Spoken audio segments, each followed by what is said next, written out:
A message today from the now infamous JetBlue flight attendant Steve Slater. He says he appreciates the support he's getting after losing his temper on the job. During an argument with a passenger, Slater reportedly got so heated that he grabbed 2 beers, pulled the emergency chute, and slid out. He was arraigned yesterday and freed on $2,500 bail. Charlie Rangel's big 80th birthday bash at the Plaza is going on right now. Rangel was able to sell out tonight's birthday fundraiser, where 800 guests bought tickets priced between $200 and $2,500. It was supposed to be a star-studded event, but many invited guests facing re-election reportedly bailed on Rangel for appearance's sake in the wake of Rangel's ethics charges. Chuck Jackson is expected to be the musical entertainment at the party, and so far no date has been set for Rangel's ethics trial. Now, between flight attendant Steve Slater's dramatic meltdown on a JetBlue flight and Congressman Charlie Rangel's dramatic address to the House yesterday, New Yorkers have a lot to talk about. Here to talk about what you're talking about is our power panel, journalists Judy Licht, Lynn White, and advertising executive Charlotte Ann Nelson. So, Charlotte Ann, let's start with you. Is the flight attendant a hero? He's a hero. To any of us who've ever felt like saying, take this job and shove it, and then pull the eject cord. I hear he's got over 100,000 fans on Facebook now. I am one of those fans. Did you sign up, really? I did sign up. I support you Steve. do like dangerous men, don't you? Doesn't everybody? Yeah. But this one I don't think is on her bus. He went home to his not, male lover. Yeah. But I think that it's kind of cool. It gives you a sense of empowerment to see somebody else do that. The only problem is this. What happens now to him? The shoot, apparently, to do that little gesture cost $20,000. That's the word. So does he get punished? And if so, to what extent?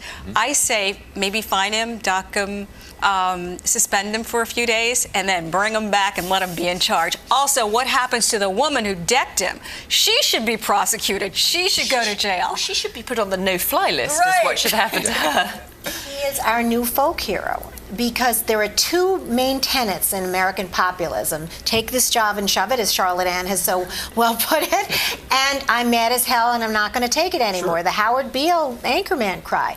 And this man did both in one fell swoop. He just got it all out, and he's a reason he didn't hurt anybody in the process. That's the other thing. I mean, it's the woman who did the hurting. He didn't hurt anybody. He made his stand. He stood up against people who are being piggy and selfish in their behavior. Bravo, bring him on. But you know what? He may have hurt himself in this way. On his Facebook page, it apparently says that he's a recovering alcoholic. Why did he take 2 beers when he flew down the chute? I'm a little worried about his sobriety at this moment. I think it was a moment where he must have just decided to bail on everything. Right, At that particular moment, the exactly. frustration boiled over. But, you know, he is facing a possibility of 7 years in jail here That's for reckless the sad endangerment and part. other charges. But who did he endanger? Himself? Well, but the chute might have hit somebody they're claiming on the ground, and when Right. they deployed the chute, it pops out. And It could have might injured have, somebody. Chuck. It didn't. Yeah. I also think he's the poster boy for frustration. I mean, there's a lot of frustration in this country right now, with the economy being bad, with people being fearful of not changing jobs because there are no jobs, that you're lucky if you even have a job. This guy stands for what he's absorbed all of our rage, all of our frustration, and he's acted out on it, and it's kind of nice. And he was assaulted, for goodness sake. That was the way he fought back. Better that than hit her. Speaking of fighting back, Charlie Rangel is fighting back. Charlie Rangel's having a birthday party right now. People Anybody are gathering there? at the Plaza Hotel. Chuck, why aren't you there? No, listen. A lot of people showed up for the party. It's Really? a sellout. Yeah, it is. The Yeah. governor's going. The wannabe governor's going. The mayor is going. Bloomberg is going, yeah. right. So, Because you know there's going to be a lot of press there, so everybody wants to make an appearance to get on camera. Yes, but you heard of his monologue Awful. to his House representatives. Yeah. It was game on. Charlie said, "Look, I'm not going to go down without a fight here. Bring on the trial." Is he doing the right thing?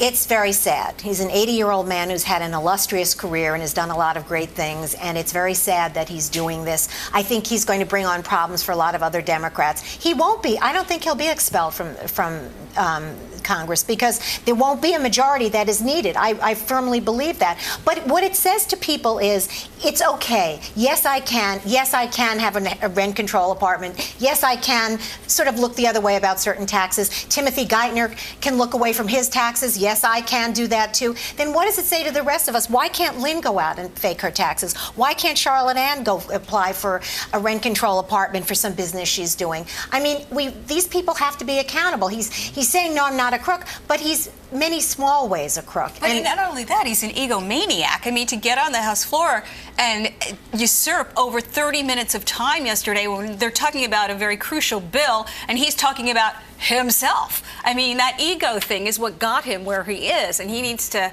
hold that at the door, or somebody else should do that for him. So I think he shouldn't be penalized. Let him see that he is not above the law. Yes, I suppose he has to be penalised, but I don't think it's indicative of a broader issue. I feel rather sorry for him. He's an elderly man. Makes you wonder whether there should be a mandatory retirement age for public officials. Or a mental health test, maybe? No, I think there ought to be a mandatory retirement age for crooks. Yeah. I mean, for people who do well, that would be little half of the sneaky people in Congress, Judy. So be it. Maybe it's time to get them all out. Yeah, I think that's what we're talking about when we're talking about midterm elections. You know, it's none of the above who've been there before. I think you're going to see a lot of sweep the bums out. Well, listen, there's another person we've been talking about from time to time who's her boyfriend has ambitions, yes, of the political office. Levi Johnson, your heartthrob, Charlotte Ann, is running for mayor of Wasilla, Alaska. Are you going to run up there and I'm register to vote? excited. I'm going to offer my services to his campaign. As what? First lady. That spot's vacant now. You'd be like the third first lady, just don't get pregnant. Look, there's a great tradition in this country of attractive white men getting elected. I think he's got a fighting chance. Yeah. And you don't have to have a major IQ, obviously, to get that job. Let me tell you, he's living testimony to America's a great country, isn't it? What are they thinking? Platform? Wait a minute, what are they platform thinking? is he running on? The I Can Get Women Pregnant platform? What is that? I have no idea. Yeah, it's a small town. Doesn't take too many votes to win up there. Charlotte He Ann did could be pose nude in deciding vote. Playboy. Charisma's important in this world, you know, and comic relief, and he provides both charisma and comic relief. Yeah, that is the Well, comic relief. it also shows that Sarah didn't have to have a lot going for her to get that job. If he wins. If Then we not. segue right into Sarah Palin and right out of this segment here. Oh, gee. That was the last word. Thank you, ladies.